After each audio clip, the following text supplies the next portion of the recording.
C the last reaction of alkenes. Alkene के इससे पहले हम रिएक्शंस पढ़ चुके हैं, कंबशन, ऑक्सीडेशन, नाइट्रेशन। अब देखिए हेलोजिनेशन, हेलोजन्स के साथ रिएक्शन कैसे होगा। जो रिएक्शन हेलोजन्स के साथ होता है वो या तो सनलाइट की प्रेजेंस में होता है या अल्ट्रावायलेट लाइट की प्रेजेंस में या हाई टेम्परेचर पर। तो तीन ऑप्शंस हैं। In the presence of sunlight mostly halogens react करते हैं अल्केन्स के साथ, या in the presence of ultraviolet light,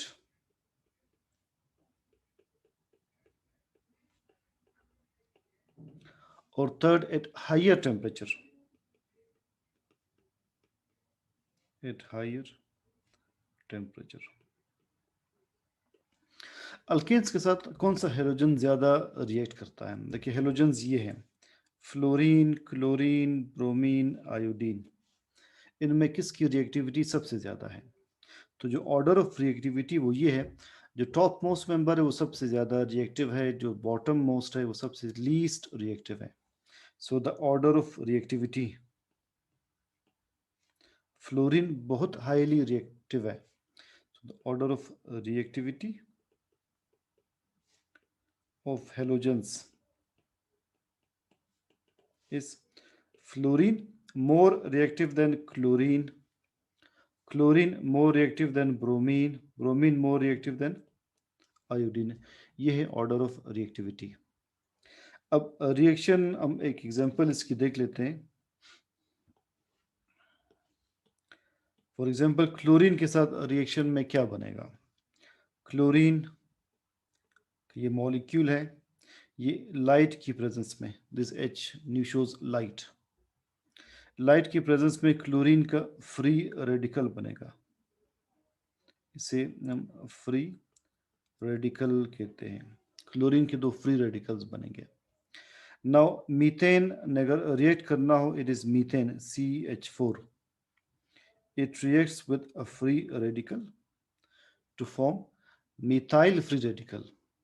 या का क्लोरीन कंबाइन होगा H के साथ तो बनेगा HCl, जो CH3 है वो फ्री रेडिकल बन जाएगा, CH3 फ्री रेडिकल बन जाएगा।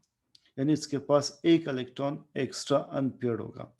जो इस बॉन्ड में दो इलेक्ट्रॉन्स थे, उसका एक इलेक्ट्रॉन एक्स्ट्रा बन जाएगा, जो हाइड्रोजन यहाँ पर पीछे बिहाइंड इट सेल्फ छोड़ रहा है। नेक्स्ट स्टेप में ये methyl free radical, it again reacts with chlorine to form methyl chloride plus एक क्लोरीन बतौर फ्री रेडिकल सामने आएगा। ये जो क्लोरीन बतौर फ्री रेडिकल सामने आया है, ये एक और मिथाइल फ्री रेडिकल के साथ रिएक्ट करके अगेन मिथाइल क्लोराइड बना देगा। तो अगर हम इस रिएक्शन को कंटिन्यू रखें, इस रिएक्शन को अगर आप कंटिन्यू रखें, तो ये जो मिथाइल क्लोराइड है, इसका एक हाइड्रोजन क्लोरीन से रिप्लेस हुआ है। देखिए एक हाइड्रोजन CH4 में एक हाइड्रोजन क्लोरीन से रिप्लेस हो गया, CH3Cl बना है। अगर आप इस रिएक्शन को कंटिन्यू रखते हैं तो CH2Cl2 बनेगा, डाईमिथाइल क्लोराइड या डाइक्लोरोमीथेन इसे कहते हैं, डाई क्लोरोमीथेन। ये क्या है? Methyl chloride. आप इस रिएक्शन को मजीद कंटिन्यू रख लें, CHCl3 बनेगा, जिसे कहते हैं क्लोरोफॉर्म, इसे क्लोरोफॉर्म कहते हैं, अ वेरी फेमस कंपाउंड। इस रिएक्शन को मजीद कंटिन्यू रख लें,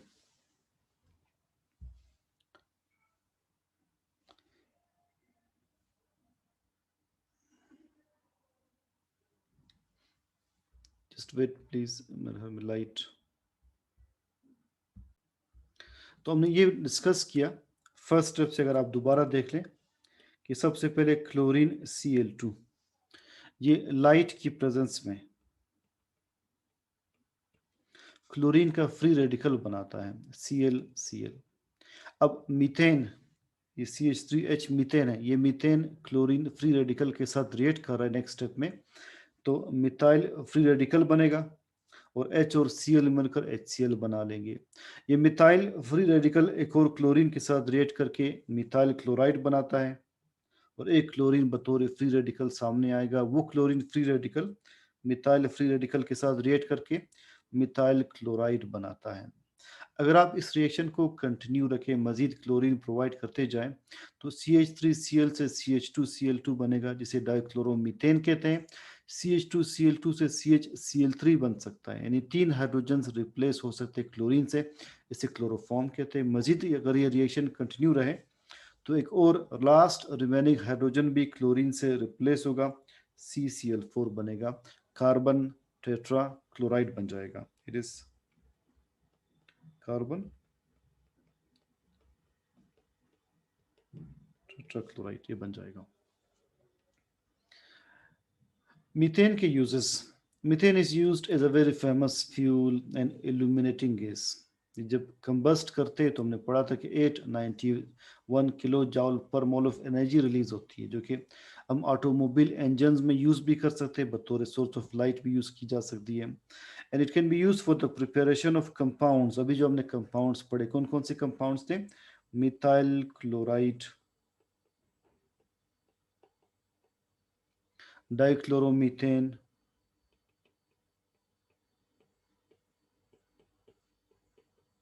chloroform,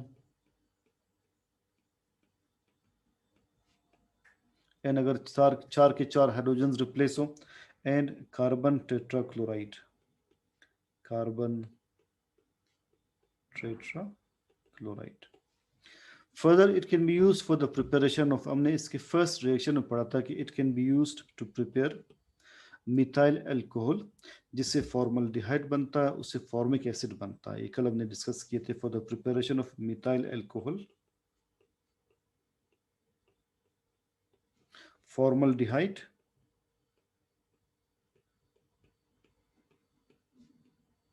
and formic acid. Further इसके एक रिएक्शन में कार्बन ब्लैक बनता है। किस रिएक्शन में? जब ये कार्बन मोनोऑक्साइड प्रोड्यूस कर रहा है, उसमें आप देख ले कार्बन ब्लैक भी बन रहा है। सी दिस रिएक्शन, ये है कार्बन ब्लैक। जब ये कार्बन मोनोऑक्साइड प्रोड्यूस कर रहा है in limited supply of oxygen, तब कार्बन ब्लैक प्रोड्यूस हो रहा है। ये कार्बन ब्लैक टायर्स में यूज होता है। प्रिंटिंग में जो स्याही है ब्लैक, वो कार्बन ब्लैक से बनती है। तो इसके डिफरेंट यूजेस हैं। तो थर्ड यूज यही था कि ये कार्बन ब्लैक बनाने में यूज होता है।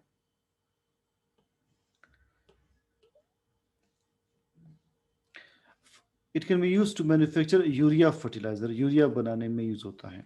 यूरिया हमने पढ़ा है होम्योस्टेसिस में, इट इज यूरिया। यूरिया बनाने में मीथेन यूज किया जा सकता है as a source of carbon. Alkenes को ओलेफियंस भी कहते हैं। अभी हम आज अल्कीन्स स्टार्ट कर रहे हैं, अल्काइंस कंप्लीट हो गए। अल्कीन्स वो है कि जिनमें carbon to carbon double bond होता है। पहले आज सिर्फ उसका नोमेनक्लेचर देख लें। ये है अल्कीन्स। जहां पर भी किसी हाइड्रोकार्बन में एक भी डबल बॉन्ड हो, वो अल्कीन बन जाएगा। अल्कीन्स में सबसे पहले आप नंबरिंग कैसे करते हैं? जहां से डबल बॉन्ड करीब है आपने वही से नंबरिंग करनी है। डबल बॉन्ड यहाँ से करीब है तो कार्बन 1 बन जाएगा, 2, 3, 4, 5।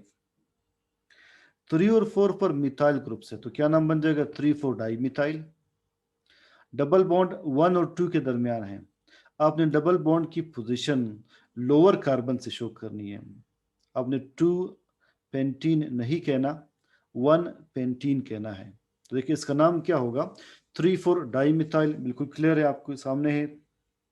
1 पेंटीन, पेंटा क्यों यूज किया? 5 कार्बन है। इन क्यों यूज कर रहे हैं? इसलिए कि अल्कीन है, डबल बॉन्ड इसमें है। डबल बॉन्ड ना होता तो आप अल्केन कहते, पेंटेन कहते। अगला आप देख ले, उसमें पहले नंबरिंग बता देते हैं। कार्बन 1, 2, 3, 4, 5।